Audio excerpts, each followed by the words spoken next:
പ്രിയപ്പെട്ടവരെ, ഞാൻ ബ്രൈറ്റി ഇന്ത്യവരം നിങ്ങളുടെ മുന്നിലേക്ക് ആദ്യമായി ഞാനൊരു ചെറുകഥയുമായി എത്തുകയാണ്.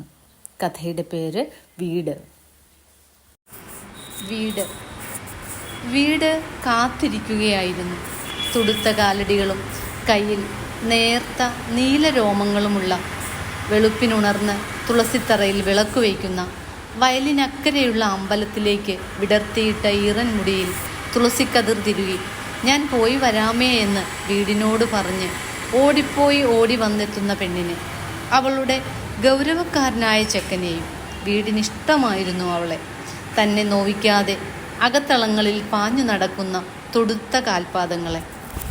അന്നും പോകാൻ നേരം പതിവുള്ള പോലെ വീടിനോടായി അവൾ പതുക്കെ പറഞ്ഞു, ഞാനൊന്ന് വീട് വരെ പോണു, ഞാനിന്ന് വരില്ല എന്നാ ഇവിടെ പറഞ്ഞിരിക്കണേ, മിണ്ടണ്ടാട്ടോ, ഞാൻ പെട്ടെന്നെത്തും.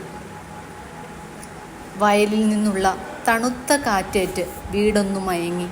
അടഞ്ഞ മുറിക്കുള്ളിലെ നേർത്ത ഇരുട്ടിൽ അലിയുന്ന സീൽക്കാരങ്ങൾ, ചുടുനിശ്വാസങ്ങൾ വീടിനെ ഉണർത്തി.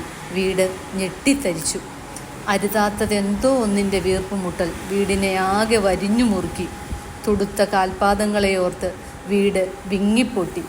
പടികടന്നെത്തിയ തുടുത്ത കാലടികൾ ചാരിയിട്ടിരുന്ന വാതിലിലൂടെ അകത്തേക്ക് കടന്നപ്പോൾ മുറിക്കുള്ളിലെ 2 അന്താളിപ്പുകൾ ചേർന്നൊരുക്കിയ കുരുക്ക്, തുളസിക്കതിർ ചൂടിയ മുടിയിഴകൾക്കിടയിലൂടെ നേർത്ത നീല ഞരമ്പുകൾ എഴുന്നു നിൽക്കുന്ന നീണ്ട കഴുത്തിനെ വലിഞ്ഞു മുറുക്കുന്നതും വീട് കണ്ടു നിന്നു.